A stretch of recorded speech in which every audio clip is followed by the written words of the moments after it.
l'ère de l'évolution des technologies de l'information et de la communication, comment faire pour la réhabiliter et la promouvoir à ce jour? Quels sont les progrès préconisés sur le CPT?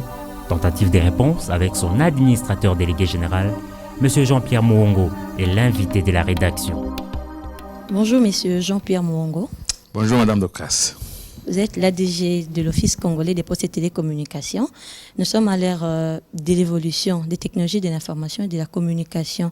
Est-ce que la Poste saura suivre la dynamique imposée par ce changement-là? Quand vous parlez de la Poste en général, la Poste suit toujours la technologie, surtout les nouvelles technologies. On peut penser que les technologies tuent la Poste, mais elles engendrent en même temps l'activité de la Poste. Elle est suffisamment outillée pour cela?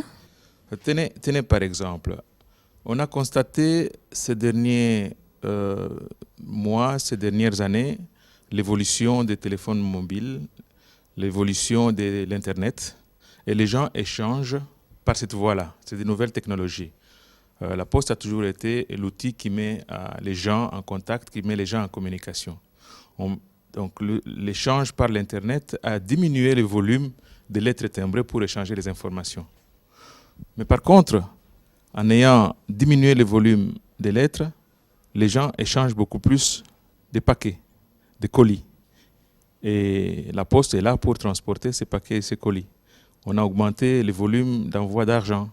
Et la Poste est là pour faire ce type de transfert en utilisant les nouvelles technologies. Parce que quand vous êtes dans une poste à Lodja, par exemple, on peut vous envoyer un message comme quoi vous avez reçu de l'argent ou un colis. Mais ce n'est pas le téléphone qui les transporte. Donc il faut encore les transporter par la Poste. Ça, c'est donc un exemple. Parmi les entreprises qui profitent de cette évolution et les opérateurs des télécommunications, est-ce que c'est au dépend de la Poste?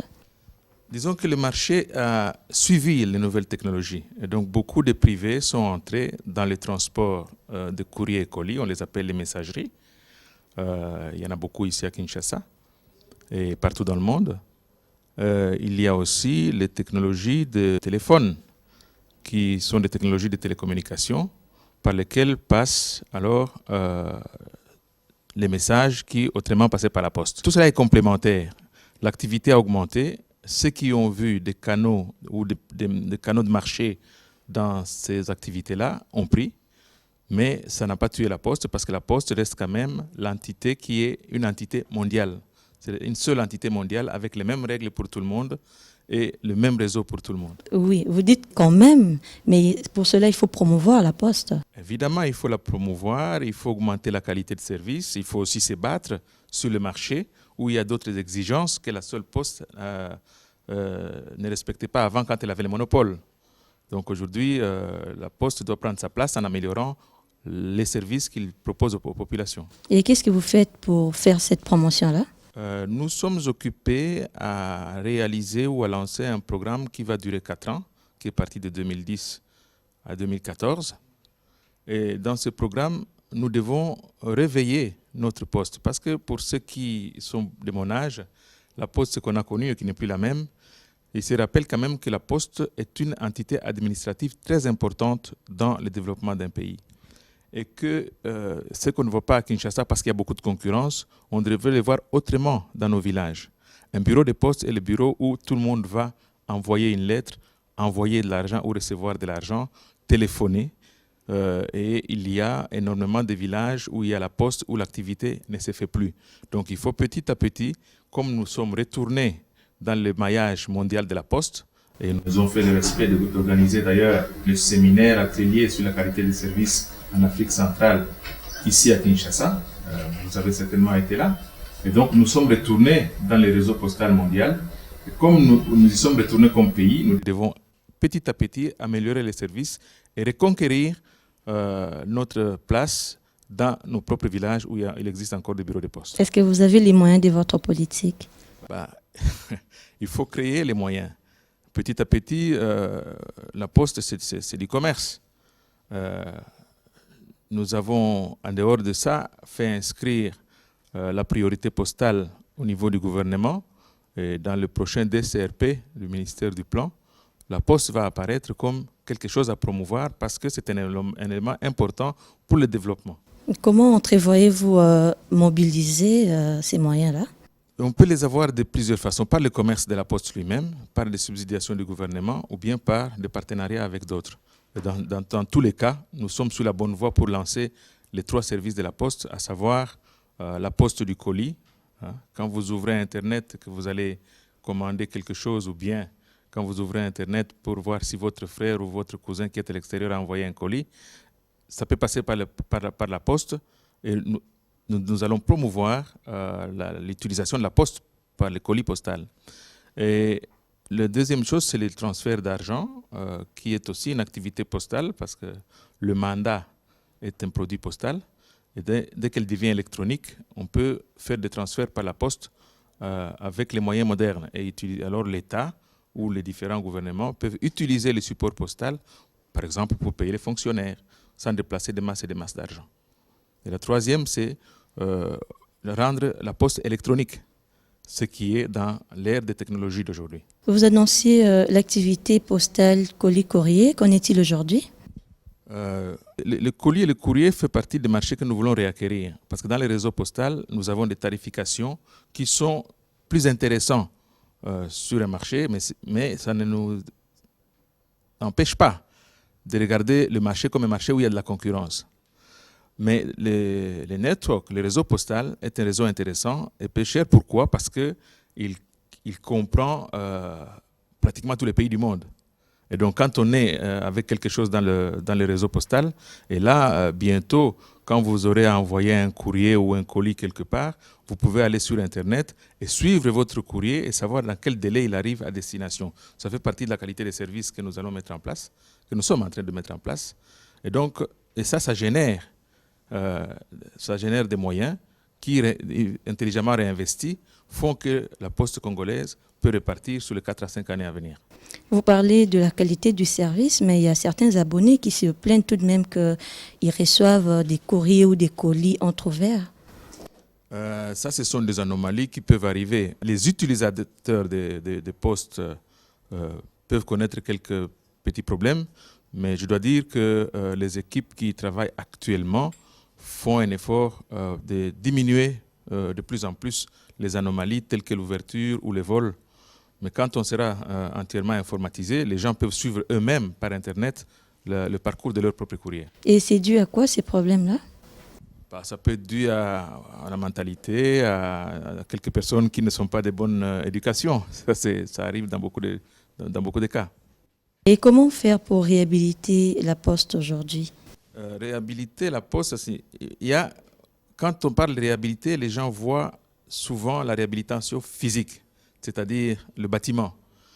Mais elle doit être précédée par la réhabilitation organisationnelle.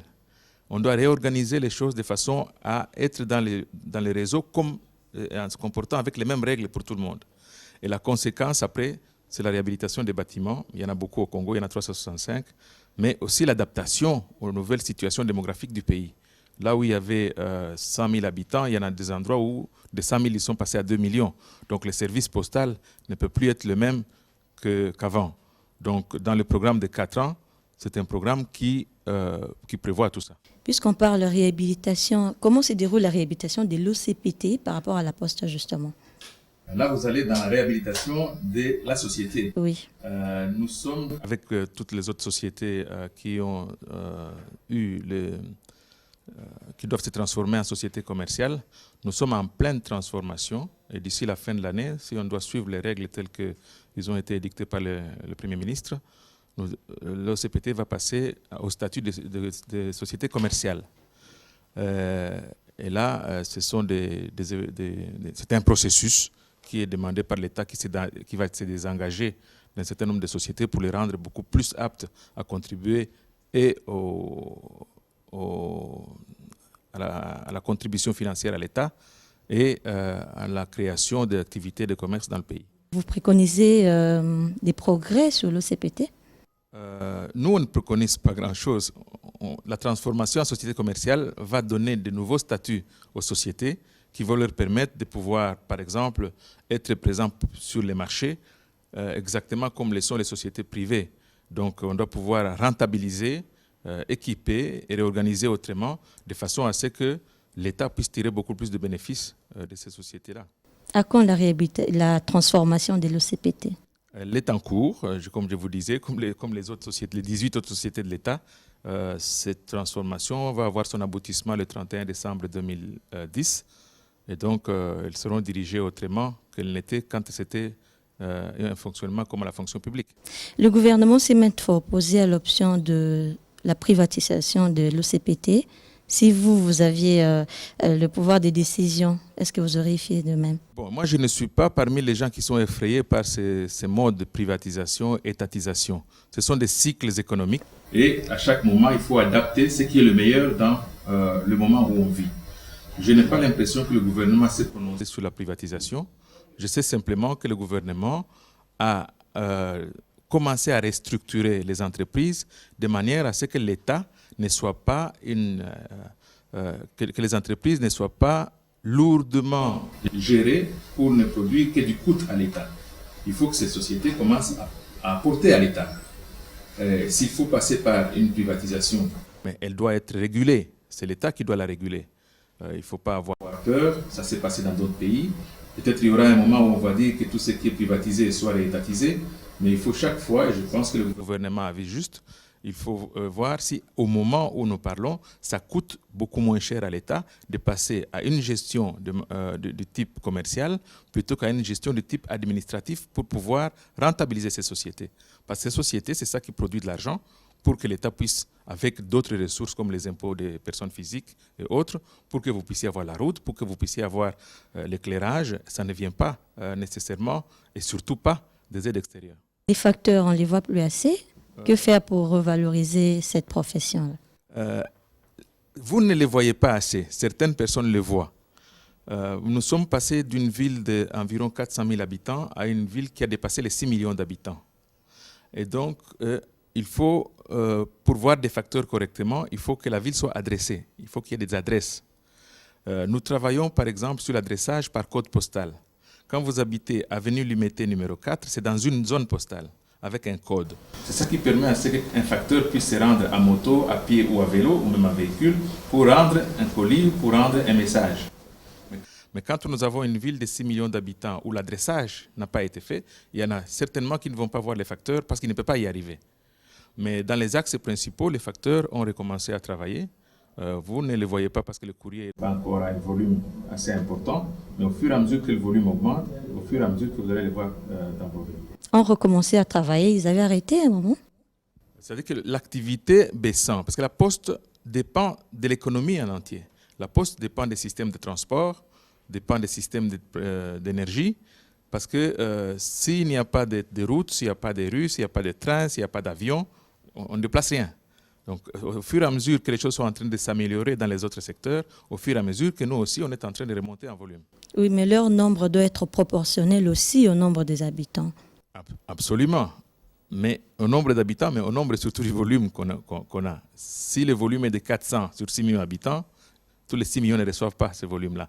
Mais le but, c'est de pouvoir servir les 6 millions parce qu'à ce moment-là, ça augmente les volumes et ça augmente les chiffres d'affaires. Vous annonciez l'installation des téléphones publics très prochainement. Comment ça va se passer? Bon, je ne voudrais pas voler la vedette à mon directeur commercial. C'est-à-dire que ce que nous sommes en train de mettre sur pied, et c'est quelque chose d'assez laborieux, c'est qu'on doit remettre au Congo l'adressage téléphonique. Quand vous parlez du 243, c'est le code d'arrivée dans la République. Mais il y a un autre découpage téléphonique qui est le 12 pour Kinshasa, le 22 pour Lubumbashi, là pour atteindre déjà sur les réseaux publics. Le téléphone public est un système d'adressage également. Avoir un numéro de téléphone à une adresse, c'est une adresse. Et donc, on va lancer, je pense cette semaine ou la semaine prochaine, les essais sur les réseaux dont les équipements ont déjà été installés à Kinshasa. Je préfère que quand ça sera fait, vous veniez et que le directeur compétent puisse vous expliquer techniquement ce qu'on est en train de faire. Mais les numéros fixes de notre pays vont être réhabilités assez rapidement grâce à ces systèmes-là. À l'époque coloniale, l'OCPT fut l'une des 2 entreprises contributrices au budget de l'État. Est-ce qu'il pourra retrouver sa place dans le temps? Je serais très heureux qu'on en tienne compte parce que l'OCPT peut rapporter assez d'argent à l'État, mais il ne faut pas confondre l'époque coloniale et l'époque d'aujourd'hui. On a péché dans nos économies de ne pas fortement diversifier l'économie pendant les années d'après-indépendance. Mais je souhaiterais que demain, autant l'OCPT peut contribuer, autant d'autres systèmes de production peuvent contribuer. Quant à nous, on fera certainement un effort parce que en 2002, on a créé 3 entités par une loi, c'est-à-dire la télécommunication, la poste et l'autorité de régulation. L'autorité de régulation étant l'arbitre qui s'occupe de réguler les secteurs et qui s'occupe du consommateur, des opérateurs et des biens de l'État. Et donc, si tout ça fonctionne normalement, l'OCPT dans sa place va être le transporteur du trafic de tous les opérateurs, en sécurisant bien sûr tout le monde.